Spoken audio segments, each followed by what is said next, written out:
پہلے چچا روز ماں سے فون پر بات کرتے، ماں روتی تو ان کو حوصلہ دیتے، لیکن اب پورا ہفتہ چچا کا فون نہیں آتا۔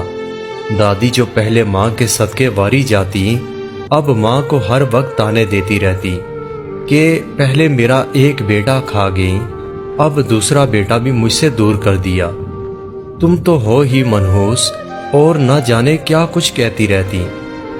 ماں نے چچا کو بتایا تو حیرت سے آنکھیں کھل گئیں جب چچا نے کہا کہ گھر کے مسئلے ماں خود حل کیا کریں گی، مجھے یہاں اور بھی بہت کام ہوتے ہیں۔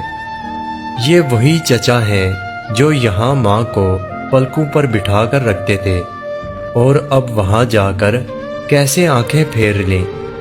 ماں چاہتی تھی کہ چچا واپس آ جائیں، لیکن چچا کا کہنا تھا کہ وہ ابھی واپس نہیں آ سکتے۔ ایک روز ماں نے چچا کو کال کی تو کسی عورت نے فون اٹھایا، وہ انگلش میں باتیں کر رہی تھی۔ ماں نے انگلش میں اس سے بات کی تو زمین پیروں کے نیچے سے نکل گئی جب اس عورت نے بتایا کہ وہ میرے چچا کی بیوی ہے اور انہی کی وجہ سے میرے چچا پردیس گئے ہیں۔ ماں کی تو حیرت سے آنکھیں پھٹی رہ گئیں۔ ماں نے خاموشی سے فون بند کر دیا۔ جب میں نے ماں سے پوچھا کہ ماں کیا ہوا، تو وہ زور سے رونے لگی اور کہنے لگی کہ تیرے باپ نے اچھا نہیں کیا۔ یہ بات ماں نے دادی کو بتائی تو دادی نے کوئی رد عمل ظاہر نہیں کیا۔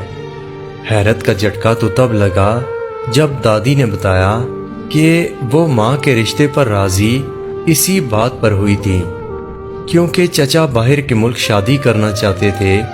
مطلب یہ تھا کہ دادی بھی چچا کے اس رشتے کے بارے میں بہت کچھ جانتی تھی۔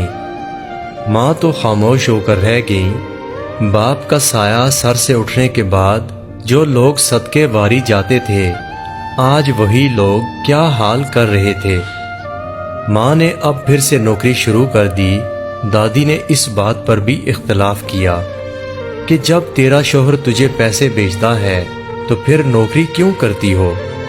جس پر ماں نے زندگی میں پہلی بار غصے سے دادی سے بات کی، کہنے لگی کہ وہ پیسے آپ کو اور آپ کے بیٹے کو مبارک ہوں، مجھے اس کی بھیک نہیں چاہیے۔ ماں نے نوکری شروع کر دی تو اس بار ماں کو ایک کوارٹر بھی مل گیا۔ ماں نے دادی اور چچا کے لاکھ اختلاف کے بعد بھی ہم تینوں بہن بھائیوں کو لیا اور بینک کی طرف سے دیے گئے کوارٹر میں چلی گئی۔ ماں روز ابو کو یاد کرتی اور روتی رہتی۔ مجھے بہت دکھ ہوتا، اکثر اوقات اپنی دادی اور چچا سے نفرت محسوس ہوتی، لیکن میں ماں کا صبر دیکھ کر حیران ہو جاتی۔ ایک روز میری خالہ میری ماں سے ملنے آئیں تو ماں کو اتنا پریشان دیکھ کر خود بھی پریشان ہو گئیں۔ خالہ ہم سب بہن بھائیوں سے بہت محبت کرتی تھیں۔ ابو کی موت کے بعد خالہ نے ہمارا بہت خیال رکھا۔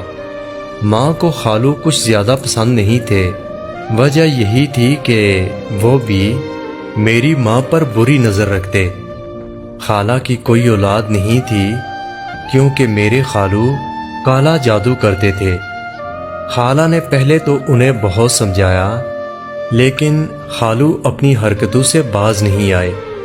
خالہ نے ماں کو حوصلہ دیا اور دعائیں دی۔